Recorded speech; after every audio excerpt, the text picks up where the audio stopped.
दोस्तों नमस्कार, welcome back to our newspaper analysis video. ये हमारा सेकंड वीडियो है न्यू फॉर्मेट में।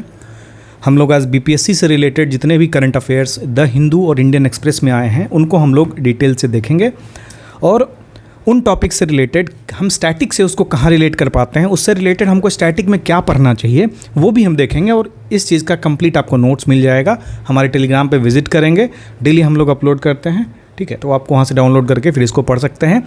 काफ़ी लोगों का कमेंट लास्ट टाइम ये था कि क्या इसको नोट्स बनाना है, प्रिंट करना है। कुछ मत करो, जो बताया जा रहा है ध्यान से सुनो।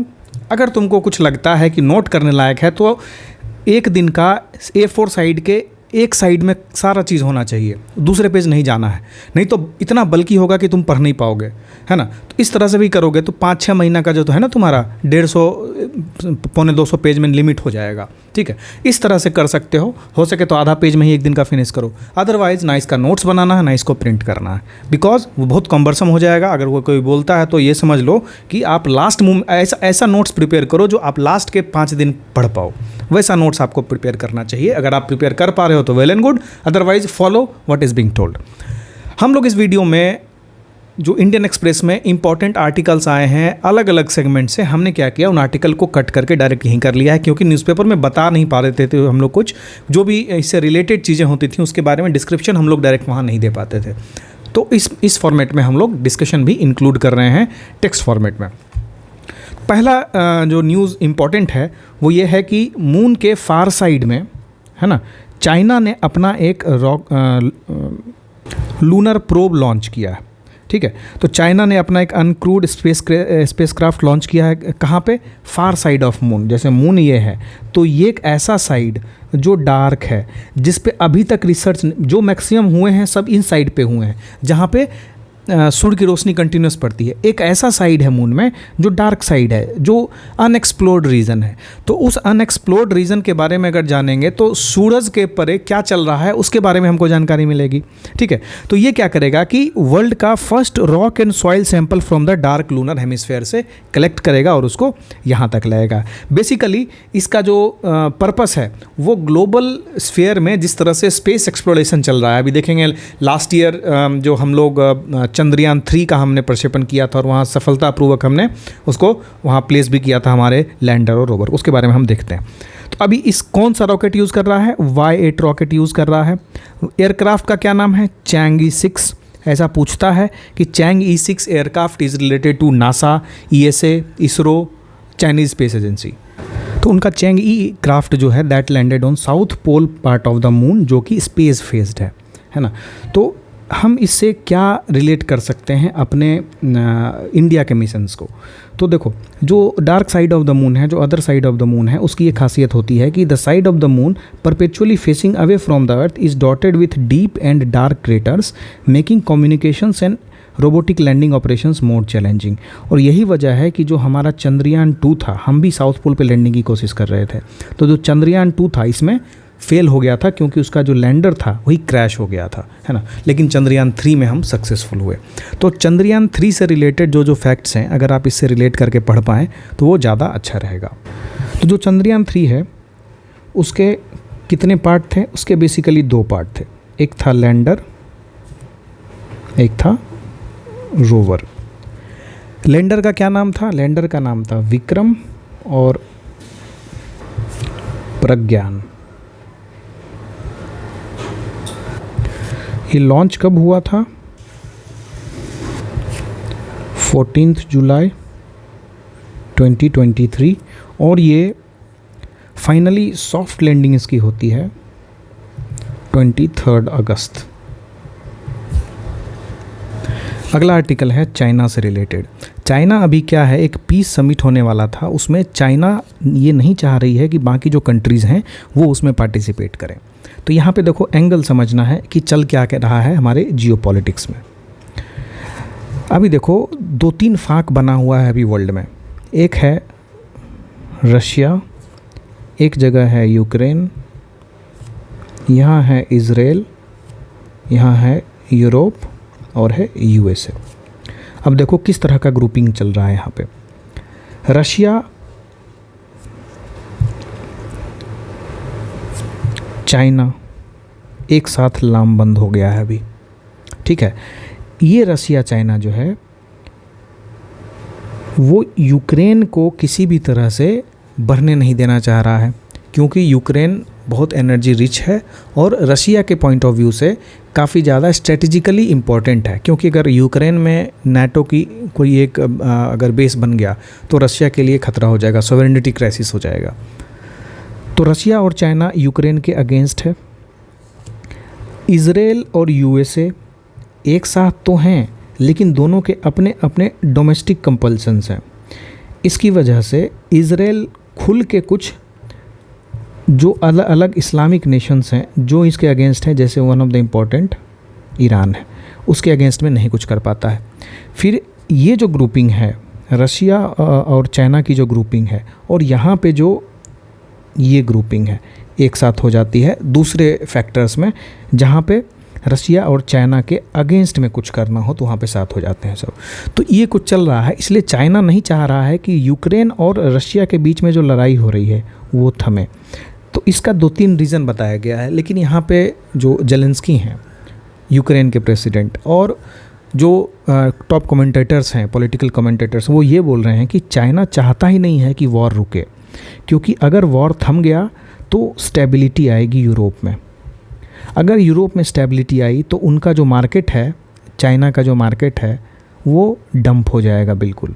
अभी चाइना के जो चाइना का जो भी प्रोड्यूस है वो कंजम्पशन हो रहा है बाकी मार्केट्स में। यूरोप कुछ फोकस नहीं कर पा रहा है अपनी एफिशिएंसी को बढ़ाने में, लेकिन चाइना उस ओर कम्प्लीटली अग्रसर है। इसलिए चाइना चाह ही नहीं रहा है कि वॉर रुके और एरिया स्टेबलाइज हो।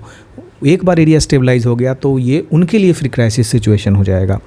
दूसरा ये भी है कि चाइना किसी भी तरह से ये नहीं चाहता है कि यूनाइटेड स्टेट्स और इनके जो भी वेस्टर्न नेशंस हैं जो सपोर्ट वाले हैं वो इनको ओवर पावर करें। तो इनको ओवर पावर ना करें, इसलिए चूँकि यूक्रेन इनके द्वारा सपोर्टेड है, इसलिए ये नहीं चाहते हैं कि यूक्रेन में शांति हो। तो अल्टीमेटली एक रसिया का सपोर्ट भी कर रहे हैं। तो यही 2-3 चीज़ें हैं जिसकी वजह से अभी चाइना ये नहीं चाह रहा है कि किसी भी तरह से यूक्रेन में शांति स्थापित हो। ठीक है, इन्होंने क्लियर कहा है कि basically this is the support of war, means if you don't want peace that means somehow you are supporting the war, ये वो कहना चाहते हैं। अभी देखो एआई को लेके काफ़ी कुछ चल रहा था। एआई हमारे लिए काफ़ी इंपॉर्टेंट है। किसके लिए इंपॉर्टेंट है? हमारा GS2 सेक्शन 3 जो हमारा साइंस टेक का पोर्शन है उसमें आर्टिफिशियल इंटेलिजेंस एक बहुत ही इंपॉर्टेंट टॉपिक है। इस आर्टिफिशियल इंटेलिजेंस के टॉपिक से रिलेटेड क्वेश्चन आना तय है। इससे रिलेटेड जितना कुछ प्रिपेयर कर सकते हैं कर लेंगे। तो रिसेंटली अभी क्या हुआ था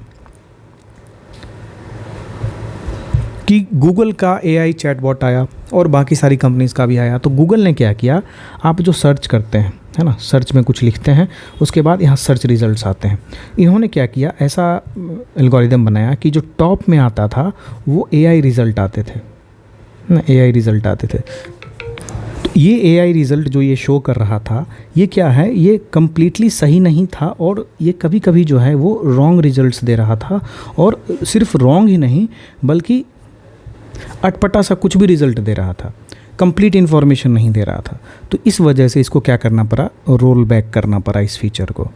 ठीक है, तो AI जो है अभी एक डेवलपमेंट फेज में है ना, और इस डेवलपमेंट फेज में होने के कारण लोग इसका ओपनली यूज़ कर रहे हैं हर जगह बिना किसी सर्टेन रेगुलेशंस, सर्टेन रूल्स के, जो कि नहीं होना चाहिए। जैसे इसका सबसे बड़ा डिसएडवांटेज देखो, यूज़ ऑफ डीप फेक्स है ना, यूज़ ऑफ डीप फेक्स, यहाँ पे AI का बहुत यूज़ होता है। तो वो कहीं ना कहीं हमारे इलेक्शन को भी प्रोवाइड करने का काम किया है। अभी देखो कि कल का एक रिपोर्ट है जिसमें एक ओपन AI जो कंपनी है ChatGPT की, उसने ये कहा है कि YouTube and other social media platforms क्या कर रहे थे कि जो भी रूलिंग पार्टी के मैसेजेस हैं, जो भी रूलिंग पार्टी के वीडियोज़ हैं, उनको ज़्यादा रीच नहीं दे रहे थे, है ना। तो they were helping opposite parties to influence the elections. तो कहीं ना कहीं एक न्यूट्रलिटी में एक बीच में दरार आता है, क्योंकि इस टाइम पे सोशल मीडिया एक बहुत बड़ा हथियार है लोगों तक पहुंचने का, लोगों की ओपिनियंस को बनाने का। तो इस तरह की चीज़ें अगर होती हैं तो ये हमारे इंटरनल सिक्योरिटी में आएगा और इसको इंटरनल सिक्योरिटी के उचित के अंदर जो प्रावधान है उसके अंदर काम करना पड़ेगा। अभी देखो अगला आर्टिकल है कि तेलंगाना में गिग वर्कर्स के लिए एक ड्राफ्ट बनाया गया एक मिनिमम वेज और मैटरनिटी बेनिफिट्स के लिए उसमें काफ़ी कुछ किया जा रहा है। तो गिग वर्कर्स कौन होते हैं? गिग वर्कर्स, जैसे आप कोई कुरियर मंगाते हैं तो आपके पास डिलीवरी बॉय आएगा, है ना, आपका कुरियर लेके आएंगे, या फिर आप स्विगी जोमेटो पर ऑर्डर करते हैं तो उनके डिलीवरी बॉय आएंगे। फिर देखो वैसे वर्कर्स जो फ्रीलांस बेसिस पे काम करते हो, फ्रीलांसिंग बेसिस पे, मतलब जितना काम उतना पैसा, इस तरह की चीज़ जो जॉब एम्प्लॉयमेंट जिनका है उनको हम बोलते हैं गिग वर्कर्स। अब जो गिग वर्कर्स हैं उनके पास तो कोई सोशल सिक्योरिटी नहीं होती है, क्योंकि वो तो सिर्फ डायरेक्ट काम से डिपेंडेंट है ना। ये कल्चर यूनाइटेड स्टेट्स में पिछले 25-30 साल से है, कहें तो उससे ज़्यादा से है। और अभी बहुत फ्रीलांसिंग जो बहुत चलता है वहाँ, स्पेशली टेक्निकल फ्रीलांसिंग। इंडिया में वो चीज़ एग्जिस्ट नहीं करती है, क्योंकि हम एक सोशलिस्ट नेशन है। हमारा क्या है, कंप्लीटली सोशलिस्ट नहीं है, but we are incline towards a socialist ideology. तो हमारा क्या है कि हम ये इंश्योर करते हैं कि हर एक एम्प्लॉय को सोशल सिक्योरिटी बेनिफिट्स मिले, कुछ लेबर लॉज के प्रावधान है उसका पालन सही से हो, उनको मैटरनिटी बेनिफिट्स मिले, और भी जो सारे बेनिफिट्स होते हैं वो सब बेनिफिट्स इनको मिले। ठीक है, तो ये सब बेनिफिट्स अभी गिग वर्कर्स को नहीं मिल पा रहा है। तो कहीं ना कहीं जो हमारा लेबर लॉ है ना, जो हमारी डिफरेंट पॉलिसी है, इंश्योरेंस पॉलिसी हो या मिनिमम वेज इंटाइटलमेंट पॉलिसी हो, मैटरनिटी बेनिफिट पॉलिसी, तो ये सब क्या है, इसका रीच जो है पहले इंक्लूसिव रीच था, ये इंक्लूसिव रीच अब ख़त्म हो रहा है। रीज़न इज़ कि इस तरह के जो गिग वर्कर्स हैं वो इमर्ज होके आए हैं और ये सब इनको फुल्ली तरह से इम्प्लीमेंट नहीं करने देते हैं। जैसे क्या होगा, गिग वर्कर्स को ईपीएफ नहीं मिलेगा। तो ईपीएफ अगर नहीं मिला तो उनको क्या है, सोशल सिक्योरिटी बेनिफिट्स नहीं मिल पाया। जब सोशल सिक्योरिटी नहीं मिलता है तो क्या होता है, अल्टीमेटली जो एम्प्लॉय है वो वल्नरेबल हो जाता है। किसी भी तरह के इमरजेंसी सिचुएशंस में वो फंड कहाँ से लाएगा, है ना, रिटायरमेंट फंड कहाँ से आएगा। फिर क्या होगा, हम लोग भी शिफ्ट होते जाएंगे ओल्ड एज होम्स की तरफ, है ना, क्योंकि अपना फंड तो कुछ रहेगा नहीं और आपने अगले जनरेशन के लिए कुछ छोड़ा नहीं, तो वो आपको कुछ देंगे नहीं, तो आपको अल्टीमेटली ओल्ड एज होम जाना पड़ेगा। तो ये सब चीज़ को अवॉइड करने के लिए भारत सरकार, हमारे यहाँ की जो पॉलिसी है वो सोशल सेक्टर को इंश्योर करने की है, गिग वर्कर्स को वो नहीं मिलता। इसके साथ साथ इनका जो टाइम लिमिट है वर्किंग का, वो लिमिट नहीं होता है। जैसे कोई ओला का ड्राइवर है, उबर का ड्राइवर है, उनके लिए लिमिट नहीं है कि 16 घंटा आप नहीं चला सकते, है ना। 8 घंटे से 12 घंटा का हमारा प्रावधान है सरकारी तौर से कि इतना देर काम किया जा सकता है, लेकिन ये 16 घंटा काम कर सकते हैं। कोई लोग 2-2 दिन तक कंटिन्यूस चलाते हैं, क्योंकि उनको फिर सरचार्ज मिलता है उस पर। तो इन सब पे बाउंडेशन लगना ज़रूरी है। ठीक है, तो अल्टीमेटली क्या है, इनकी टाइमिंग को लेके, इनका पैसा को लेके, है ना, आप एक डिलीवरी का 7 रुपया दे रहे हो, 10 रुपया दे रहे हो, इससे क्या होने वाला है। आप एटलीस्ट ये इंश्योर करिए कि आप कितनी भी डिलीवरी करें, मिनिमम 20 डिलीवरी का पैसा आपको मिलेगा। 20 डिलीवरी मीन्स पर डिलीवरी 30 रुपीज़, कुछ ऐसा एटलीस्ट हो, सो दैट एक आदमी ये इंश्योर कर पाए कि उसको मिनिमम वेज मिल रहा है। तो ये सब तभी इसेंशियल है जब एक पॉलिसी फ्रेमवर्क बनेगा, जब एक गाइडलाइंस बनेगी, जब कुछ रेगुलेशंस बनेंगे और कंपनीज़ को उन रेगुलेशंस पे अडेयर करना पड़ेगा। तो इसके लिए जो ड्राफ्ट पॉलिसी है वो तेलंगाना बना रही है। इस पॉलिसी के हिसाब से ये कहा जाएगा कि जो भी वर्कर्स हैं उनको गवर्नमेंट कोई ऐप पर रजिस्टर करना पड़ेगा, उनको सारी बेसिक डिटेल्स देनी पड़ेंगी, फिर उनको क्रॉस वेरीफाई किया जाएगा प्लेटफॉर्म से और रजिस्ट्रेशन प्रोसेस को कंप्लीट किया जाएगा। इससे क्या होगा, इनके पास डेटा रहेगा किस चीज़ का, कि कौन कौन से गिग वर्कर्स हैं। अब उस डेटा के आने के बाद वो ये इंश्योर करेंगे कि एक्सीडेंटल इंश्योरेंस 5 लाख का और health cover for workers in app based gig and platform companies, है ना। तो जो कंप्लायंस मैकेनिज़्म है उसको और ज़्यादा सही करने के लिए और ज़्यादा पुश करने के लिए ये सब किया गया है। तो गिग वर्कर्स के बारे में और भी समझना इंपॉर्टेंट है। तो गिग वर्कर्स क्या होता है, जैसे मैंने बताया, they are engaged in short term flexible, जहाँ पे टाइमिंग की कोई ये नहीं है, तुम रात में काम करो दिन में काम करो, हमको 2 दिन के अंदर काम चाहिए, वो हो जाता है फ्लेक्सिबल। शॉर्ट टर्म मतलब कि 2 दिन 4 दिन 10 दिन का एम्प्लॉयमेंट होगा, 1 महीना का एम्प्लॉयमेंट होगा, उसके बाद एम्प्लॉयमेंट नहीं होगा। फ्रीलांसिंग जॉब जो हम लोग देते हैं वो गिग वर्कर्स में आता है। जनरली ये सारी चीज़ें जो हैं वो डिजिटल प्लेटफॉर्म के माध्यम से की जाती हैं, क्योंकि ये एक रिमोट टाइप जॉब हो जाता है, कोई सेंट्रलाइज लोकेशन जॉब नहीं है। इस वजह से दोनों फ्री रहते हैं, एम्प्लॉयर और एम्प्लॉय बहुत सारी लायबिलिटीज से फ्री रहते हैं। तो जो इंडियन जॉब सेक्टर है उसमें देखोगे तो अभी काफ़ी ज़्यादा बढ़ गया है। नीति आयोग के अनुसार जो इंडिया का गिग वर्क फोर्स है that is expected to grow 23.5 million by 2019-30 from 7.7 million in 2021, है ना। इतना ज़बरदस्त इंक्रीज़ होने वाला है। जब इतना इंक्रीज़ होगा तो हमारे लिए भी एसेंशियल हो जाता है समझना कि क्या इसको बढ़ा रहा है। इसको बढ़ा रहा है हाई डिजिटल पेनिट्रेशन, सबके पास मोबाइल हो गया, जोमेटो, स्विगी, अमेजन ऑर्डर कर रहे हैं। इकोनॉमिक नीड्स, अब क्या है, लोग बढ़ रहे हैं, उस अनुसार से एम्प्लॉयमेंट जनरेशन हो नहीं रहा है। तो एम्प्लॉयमेंट जनरेशन हो नहीं रहा है तो लोगों के पास एक ऑप्शन तो एटलीस्ट रहता है ना कि रैपिडो पे रजिस्टर कर लो, ओला बाइक पे रजिस्टर कर लो, एटलीस्ट बाइक तो राइड करके हम कुछ कमा सकते हैं। फिर क्या है कि फ्लेक्सिबिलिटी है, जो कोई काम कर रहा है, सपोज 8 घंटे की ड्यूटी कर रहा है, शाम को 5 बजे उसकी ड्यूटी ख़त्म हो जाती है, 5 से लेके 10 बजे तक मैंने कई लोगों को देखा है, वो क्या करते हैं, रैपिडो में बाइक चलाते हैं और इस 5 घंटे की अर्निंग उनको 800 से 900 रुपये हो जाती है। तो वो इंश्योर करते हैं, उनको एक एक्स्ट्रा इनकम मिलता है। फिर डिमांड फॉर सर्विसेज, अभी क्या है, जितना अर्बनाइजेशन बढ़ेगा तो हमारी लास्ट माइल कनेक्टिविटी है ना, हमारा जो जर्नी टाइम बढ़ रहा है तो हम ये कोशिश करेंगे कि जो लंच है वो हमारा ऑफिस में ही हो जाए, है ना, या फिर जो हमारा बहुत सारी चीज़ें हैं लाइफस्टाइल से रिलेटेड, उसके कारण गिग सर्विसेज की डिमांड काफ़ी बढ़ी है। बहुत सारी प्रॉब्लम्स होती हैं जो गिग वर्कर्स फेस करते हैं, जॉब सिक्योरिटी, बेनिफिट्स नहीं मिलते हैं उनको, इनकम इंस्टेबिलिटी, ज़रूरी नहीं है कि उनको रोज़ 800 से 900 मिला, हो सकता है किसी दिन उनको 300 रुपये भी मिल सकता है। तो कहीं ना कहीं एक यूनिफॉर्मिटी नहीं है उनके इनकम में। फिर रेगुलेटरी एम्बिगिटी का मतलब होता है कि कोई भी रेगुलेशंस नहीं है जिसके कारण उनको काफ़ी एक्सप्लॉयटेशन का सामना करना पड़ता है और उनको लीगल प्रोटेक्शन की काफ़ी ज़रूरत होती है। फिर वर्क प्लेस सेफ्टी का तो बिल्कुल नाम नहीं होता है। अब जैसे बोलते हैं ना 30 मिनट पिज़्ज़ा डिलीवरी, अब इस 30 मिनट पिज़्ज़ा डिलीवरी के लिए इनको कितना फास्ट चलाना पड़ता होगा, कितने ट्रैफिक जो रूल्स हैं उनका ये करना होता होगा, है ना। तो कंपनीज और इसके साथ साथ और भी बाकी कंपनी, जैसे अभी रिसेंटली स्विगी या जोमेटो कोई है जिसने सेम प्रोविज़न निकाला था कि इतने देर में आपको हम डिलीवरी कर देंगे। तो अल्टीमेटली इसका जो रिज़ल्ट होता है किस पे आता है, जो राइडर्स होते हैं उन पे आता है। वो जो राइडर्स होते हैं, बाइक राइडर्स जो डिलीवरी बॉय का काम करते हैं, वो अनसेफ प्रैक्टिस फॉलो करते हैं। फिर ठीक है, इधर हेलमेट हाथ में लटका के चलेंगे कि जल्दी हो जाए, पहुंच जाए, या फिर गाड़ी को सही से पार्क नहीं करेंगे, है ना। इस तरह की चीज़ें काफ़ी हो जाती है। तो गिग वर्कर्स से रिलेटेड ये सब इश्यूज़ हैं। रेगुलेशंस क्या क्या हैं, social security 2020, code on wages 2019। तो ये दोनों इंश्योर करता है कि disability cover, health maternity benefit, old age protection, other benefits मिले, लेकिन इन दोनों के इम्प्लीमेंटेशन पे अभी भी सवाल उठने हैं। इनका implementation is very poor, implementation सही नहीं है इसका, ठीक है। इम्प्लीमेंटेशन में क्या क्या इश्यूज़ हैं, तो इन्फोर्समेंट नहीं हो पाता है, लोगों के पास जानकारी नहीं है कि ऐसा होता भी है, हमको बेनिफिट्स मिलने भी चाहिए। फिर एम्प्लॉयर की कुछ रिस्पॉन्सिबिलिटी होती है जो फुलफ़िल नहीं करना पाते हैं, क्योंकि जैसे जैसे हम कैपिटलिस्टिक इकोनॉमी की तरफ बढ़ेंगे, है ना, लोग बोलते हैं सोशलिस्ट मत बनो, भाई कैपिटलिस्ट बनोगे तो धीरे धीरे हर चीज़ प्रॉफिट मोटिव पे शिफ्ट होगी। जब हर चीज़ प्रॉफिट मोटिव पे शिफ्ट हो जाएगी तो क्या होगा, आपका पूरा सिस्टम जो है वो कोलैप्स होना शुरू हो जाएगा। जो भी हम लोग कंपैशन, जो भी हम लोग दयालु स्वभाव, है ना, पैसा दे देते हैं, छुट्टा रख लो, ये सब ख़त्म हो जाएगा। आप देखो कितनी बार आप बार्गेन कर पाते हो किसी भी शॉपिंग मॉल में या रिटेल स्टोर में।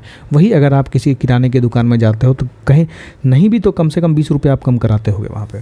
तो इस 20 रुपये, ये 20 रुपये कहाँ जा रहा है, ये उनके प्रॉफिट में ही काउंट हो रहा है। वो जो ट्यूबलाइट और एसी लगा के रखते हैं उसका खर्चा यहीं से निकाल रहे हैं वो, है ना। तो जो ग्लोबलाइजेशन है उसका पॉजिटिव इम्पैक्ट भी है और नेगेटिव इम्पैक्ट भी है, यही सब उसका नेगेटिव इम्पैक्ट है। तो अल्टीमेटली गिग वर्कर्स जो हैं हमारे इंडिया की इकोनॉमी के लिए काफ़ी क्रूशियल रोल प्ले करते हैं, बहुत सारी एम्प्लॉयमेंट अपॉर्चुनिटीज़ देते हैं, इकोनॉमिक ग्रोथ में कंट्रीब्यूट करते हैं, लेकिन काफ़ी चैलेंजेस हैं। उन चैलेंजेस को दूर किया जा सकता है रोबस्ट रेगुलेशंस से, है ना, इफ़ेक्टिव इम्प्लीमेंटेशन से, ताकि ये इंश्योर हो सके कि fair treatment, social security, work place safety ensure हो रहा हो। और डिजिटल ट्रांसफॉर्मेशन जो हम लोग कर रहे हैं उसके साथ साथ अगर इकोनॉमिक पॉलिसीज़ को और ज़्यादा थोड़ा जो एम्प्लॉय फ्रेंडली हैं वो बनाएं तो ज़्यादा बेहतर रहता है लॉन्ग टर्म के लिए। अगला है new kind of green to accelerate the energy transition, a different policy framework is required. ये आर्टिकल किस चीज़ से रिलेटेड है, देखो अभी क्या है, हमारा एनर्जी मिक्स तुम देखोगे तो 56% कोल, 26% ऑयल, नेचुरल गैस 6% और रीन्यूएबल एनर्जी मात्र 12% है। तो अगर हमको एनर्जी ट्रांजिशन करना है, इसका मतलब है कि हम ये अचीव करना चाहते हैं कि 175 gigawatt of renewable energy capacity 2022 तक इंश्योर करना चाह रहे थे, जिसमें 100 गीगावाट सोलर से था और बाकी सब छोटे छोटे चीज़ों से था।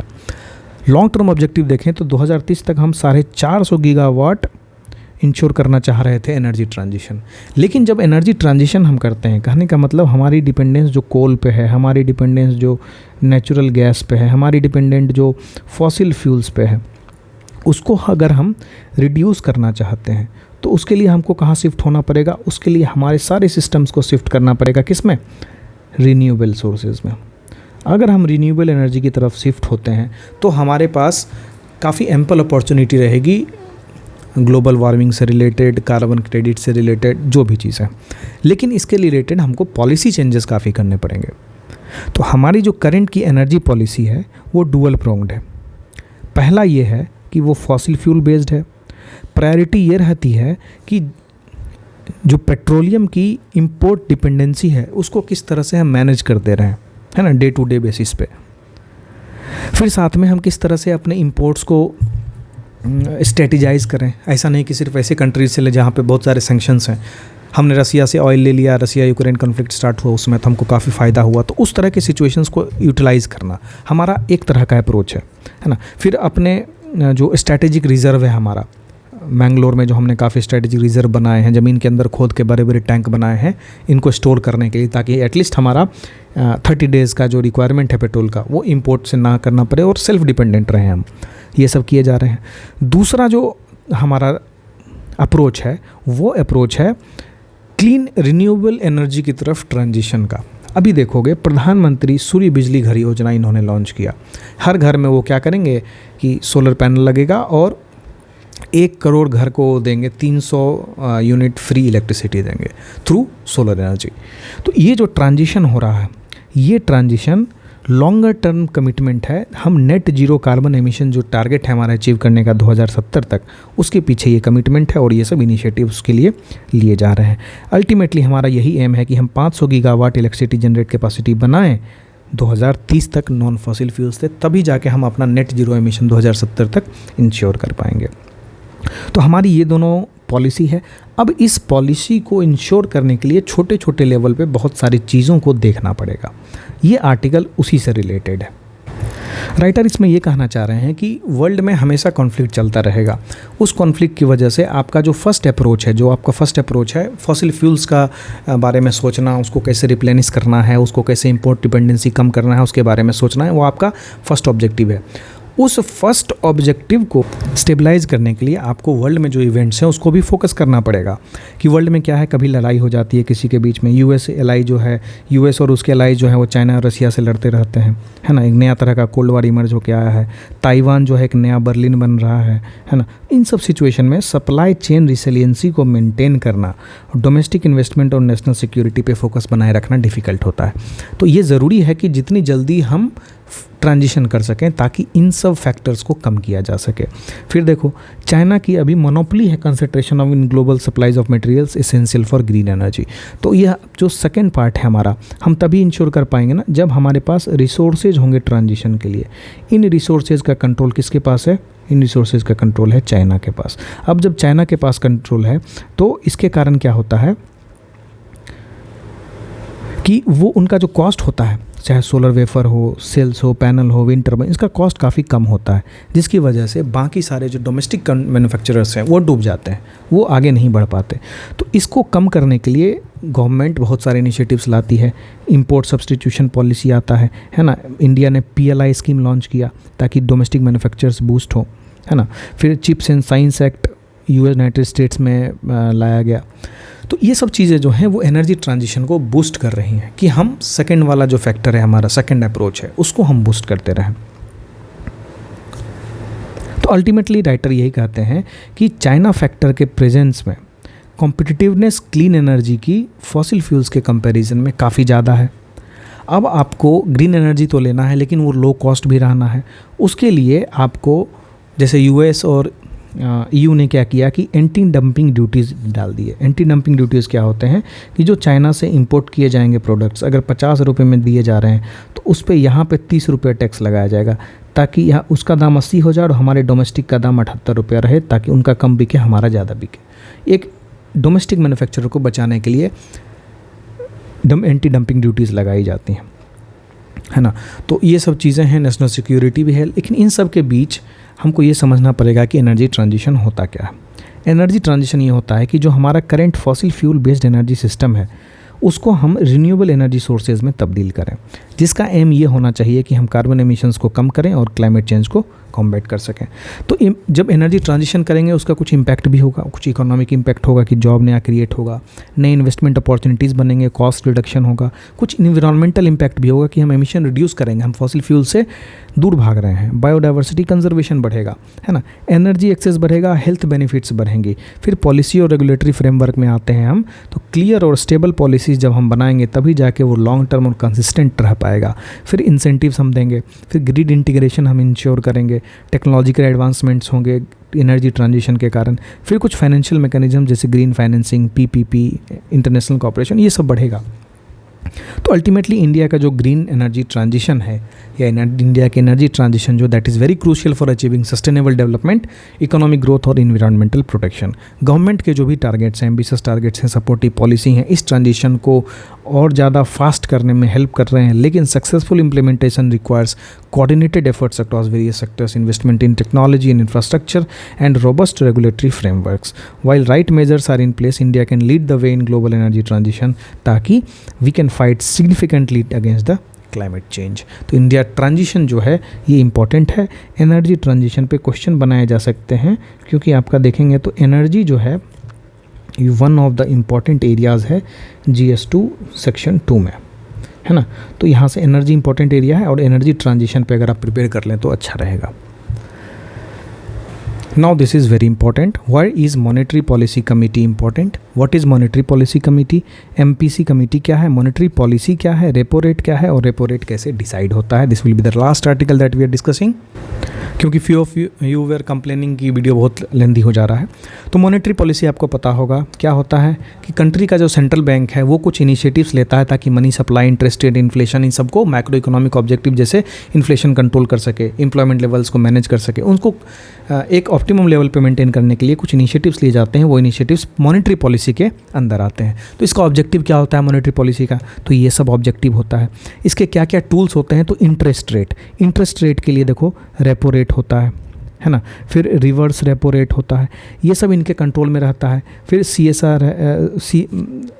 CRR और SLR, cash reserve ratio and statutory liquidity ratio, इन सब को चेंज करने से क्या होता है कि मॉनेटरी पॉलिसी को कंट्रोल किया जाता है। फिर ओपन मार्केट ऑपरेशंस, तरीका है ये सब मॉनेटरी पॉलिसी को इंश्योर करने का। फिर रिजर्व रिक्वायरमेंट्स इंश्योर किए जाते हैं CRR और SLR के थ्रू। फिर क्वांटिटेटिव ईजिंग की जाती है, जहाँ पे सेंट्रल बैंक क्या करते हैं, लॉन्ग सम सिक्योरिटी को परचेज करते हैं ताकि मार्केट में एनर्जी सप्लाई को बढ़े और लोग और ज़्यादा लेंडिंग और इन्वेस्टमेंट कर सके। दो तरह की monetary policy, expansionary monetary policy, contractionary monetary policy. जो कॉन्ट्रैक्शनरी मॉनेटरी पॉलिसी है ये क्या करता है, टाइट करता है, ये क्या करता है, लूज़ करता है। इम्पैक्ट क्या है, इन्फ्लेशन पे कुछ इम्पैक्ट आएगा, एम्प्लॉयमेंट पे आएगा, इकोनॉमिक ग्रोथ पे, इंटरेस्ट रेट और इन्वेस्टमेंट पे, यह सब पढ़ लेना, काफ़ी डिटेल से लिखा हुआ है इसमें, अब समझ में आ जाएगा, कुछ भी नया चीज़ नहीं है। मॉनेटरी पॉलिसी कमेटी क्या है? ये ऐसी कमेटी है जो बेंचमार्क इंटरेस्ट रेट सेट करती है इन्फ्लेशन को कंट्रोल करने के लिए और इकोनॉमिक ग्रोथ को अचीव करने के लिए। इसको इस्टेब्लिश किया था रिजर्व बैंक ऑफ इंडिया ने as per provisions of RBI act 1934, जिसका अमेंडमेंट हुआ था 2016 में, यानी MPC कमेटी का इस्टेब्लिशमेंट 2016 में हुआ है। ऑब्जेक्टिव क्या है? प्राइस स्टेबिलिटी और इन्फ्लेशन टारगेटिंग। कितने मेंबर्स होते हैं? 6 मेंबर्स होते हैं। कौन कौन होते हैं? RBI के गवर्नर, डिप्टी गवर्नर, एक ऑफिसर RBI का जो सेंट्रल बोर्ड नॉमिनेट करे या सेंट्रल गवर्नमेंट नॉमिनेट करे, या 3 एक्सटर्नल मेंबर्स जो गवर्नमेंट ऑफ इंडिया अपॉइंट करे। सॉरी, यहाँ सेंट्रल बोर्ड ही होगा, ये RBI का बोर्ड है। 3 एक्सटर्नल मेंबर्स जो गवर्नमेंट ऑफ इंडिया अपॉइंट करे और जो एक्सपर्ट हो इकोनॉमिक्स, बैंकिंग, फाइनेंस और मॉनेटरी पॉलिसी के फील्ड में। बेसिकली इसका फंक्शन क्या होता है? पॉलिसी डिसीजन से रिलेटेड रेगुलर मीटिंग करना, वोटिंग मैकेनिज्म, ट्रांसपेरेंसी डिसाइड करना। इम्पैक्ट क्या होता है? Inflation control, economic stability, market confidence. तो ये सब चीज़ें जो हैं ये मॉनेटरी पॉलिसी कमेटी से रिलेटेड है। रेपो रेट क्या होता है? रेपो रेट कंट्री के सेंट्रल बैंक, अगर कोई बैंक को, ये सेंट्रल बैंक है किसी भी कंट्री का, ये किसी भी लोकल बैंक है उसको पैसा देती है, लेंड करती है ना, तो किस रेट पे लेंड करेगी उसको बोलते हैं रेपो रेट। तो रेपो रेट जो है एक शॉर्ट टर्म मनी जो कमर्शियल बैंक्स को दिया जाता है सेंट्रल बैंक के द्वारा, उसको रेपो रेट कहते हैं। ये अगर रेपो रेट बढ़ेगा यानी कि जो कमर्शियल बैंक है उनको जो पैसा मिलेगा वो ज़्यादा इंटरेस्ट पे मिलेगा, है ना, वो ज़्यादा कॉस्टली हो रहेगा। अब उनके पास ज़्यादा कॉस्टली आ रहा है तो मार्केट में जो देंगे वो इंटरेस्ट रेट क्या करेंगे, बढ़ा के देंगे। हाउस लोन जो मिलेगा वो 20% पे मिलेगा, है ना, व्हीकल लोन 25% पे मिलेगा। तो लोग इंटरेस्ट रेट बढ़ने के कारण लोग खरीदना कम कर देंगे, मार्केट में लिक्विडिटी जो है क्या हो जाएगी, कम हो जाएगी, मार्केट में पैसा कम हो जाएगा। मार्केट में पैसा कम होगा तो इससे इन्फ्लेशन जो है एक स्तर पे जाके कंट्रोल हो सकता है। तो इस तरह से रेपो रेट काम करता है। किस तरह से रेपो रेट डिसाइड किया जाता है, ये सब फैक्टर्स हैं जिसकी वजह से रेपो रेट को डिसाइड किया जाता है। अब रेपो रेट डिसीजंस को इन्फ्लुएंस करने के लिए बहुत सारे फैक्टर्स हैं, जैसे इन्फ्लेशन है, इकोनॉमिक ग्रोथ कैसा है, फिस्कल पॉलिसी और मॉनेटरी पॉलिसी को बैलेंस करना ज़रूरी है कि सरकार कितना स्पेंड कर रही है और हम कितना सरकार को दे रहे हैं इन वन और अदर फॉर्म, उसको बैलेंस करने की ज़रूरत है। फिर ग्लोबल इकोनॉमिक कंडीशन क्या है और लिक्विडिटी कंडीशन क्या है, ये भी इंश्योर करना है। ठीक है, इसके बाद के 1-2 आर्टिकल हैं वो मैं अटैच कर दूंगा इसी के साथ, वो आप पढ़ लेना। आज के लिए बस इतना ही, अगले वीडियो में हम और डिटेल से चर्चा करेंगे नए आर्टिकल्स के साथ। Bye bye.